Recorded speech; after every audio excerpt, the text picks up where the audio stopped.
Buenos días, hermanos y queridos oyentes.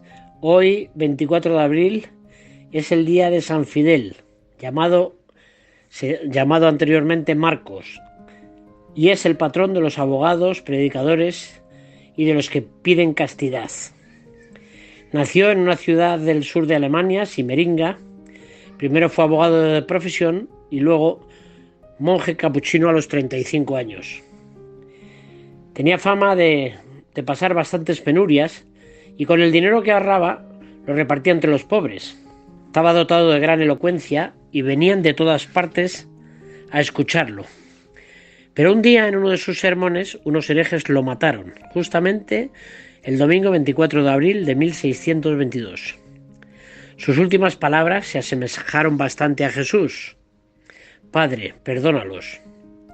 San Fidel nos ofreció un ejemplo de valentía por defender la verdad. Fue el primer mártir de la Sagrada Congregación de Propaganda Fide y elevado a los altares en la Iglesia Católica. Dominaba el latín, el francés y el italiano, y muy joven consiguió el doctorado en Derecho Civil y Derecho Canónico, y fue un gran defensor de los oprimidos. En 1604, viajando por Europa, se da cuenta de la inestable situación en la que se encontraba Europa por la Reforma protestante. Durante el viaje, que duró unos 6 años, no dejó un solo día sin prácticas piadosas y caritativas, ni la participación en los sacramentos. Discutía con energía con los protestantes, sin perder nunca la calma y con gran erudición.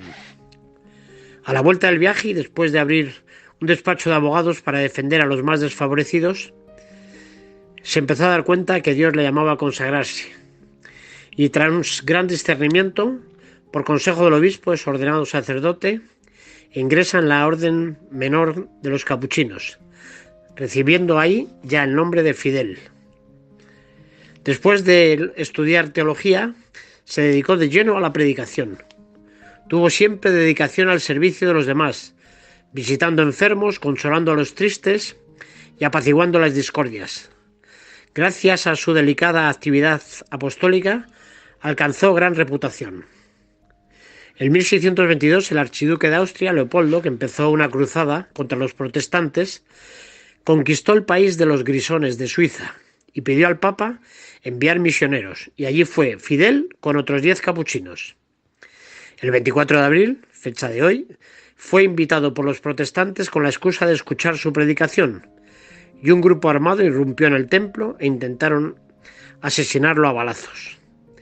Aunque Fray Fidel ya sabía que le esperaba el martirio, fue evacuado del templo y fuera sus enemigos lo interceptaron y le culminaron a hacerse protestante. Y ahí, ante su negativa, fue cuando realmente fue brutalmente asesinado con espadas y garrotazos en la cabeza. Fue sepultado en el convento, pero su cráneo se conserva bajo el altar de la catedral de Coira. Fue beatificado por Benedicto XIII y canonizado por Benedicto XIV. El fraile Prudencio escribió de él que era digno de un sepulcro en las catacumbas romanas como un santo capuchino. Hoy, hermanos, es un evangelio apasionante, como no puede ser otro en esta semana de octava de Pascua. Los discípulos de Emaús. Hay que ver todo lo que ocurre el primer día de la semana. Ya lo estamos viendo estos días, encontrándose con la situación de estos dos discípulos, que podríamos ser cualquiera de nosotros si pensáramos que todo acaba aquí. Si Jesucristo no estuviéramos seguros que hubiera resucitado, la decepción tendría que ser total. ¿Cuántos hermanos en la Iglesia, hermanos nuestros, proclaman como estos discípulos todo lo que hizo Jesús por nosotros? Le acompañan, lo sienten en las procesiones, lo viven, pero se quedan anclados en el Viernes Santo. Esto es un fallo. Nos quedamos en cuánto ha sufrido por nosotros, que es verdad, que lo que hace Jesús en la cruz es la mayor muestra de amor que ha hecho nadie por nosotros, un amor gratuito, una entrega total. Y lo sienten a fondo. Pero si Cristo no hubiera resucitado, vana sería nuestra fe, como dice la Escritura. Esperaban que fuera nuestro libertador, Tantas veces queremos que nos quite el sufrimiento, que Dios se adecúe a nuestra vida. Y aunque estos discípulos sabían bastante bien lo que la Escritura hablaba de él, por eso se habían quedado un poco decepcionados, al ser el tercer día todo se les desvanece y aparece la tristeza en sus vidas. Ya se habían presentado a las mujeres como testigo de lo que había ocurrido, pero muchas veces somos como Tomás, que por mucho que nos cuenten no creemos. Ahora, cuando aparece la palabra de Dios en boca de Jesús, hay una manera de reconocerle. A lo mejor todavía, como les pasa a estos, todavía no, al principio. Pero la palabra vas viendo que según se va proclamando, te enciende el corazón, te sientes amado, curado, querido, perdonado. Y no sabes qué es lo que pasa, pero que te va trayendo una alegría y una paz, que es lo que trae este resucitado. ¿No ardía nuestro corazón al contarnos las Escrituras, dicen estos? Espero y deseo que también os ocurra a vosotros, pues como dice Jesús, es siempre palabra de vida y lleva un espíritu que testifica a nuestro espíritu que somos hijos de Dios.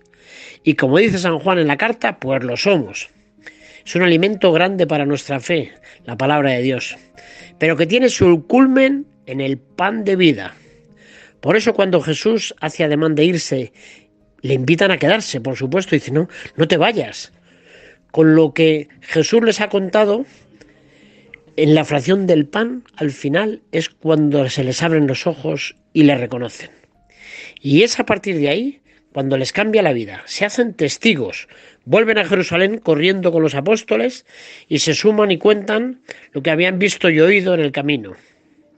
Este primer día de la semana, que es al final toda la octava de Pascua, vamos de aparición en aparición de este resucitado, que viene a nuestra vida a hacernos testigos en medio de esta generación, que necesita oír de los discípulos lo que Dios hace en nuestra vida.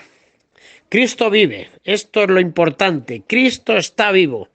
Y esto mismo que Jesús hace con los discípulos de Emaús, lo hace con nosotros, y cuando le reconoces en tu vida, ¿cómo no comunicarlo? Es imposible callar, pues hablarían las piedras. Feliz miércoles de Pascua y hasta mañana, hermanos.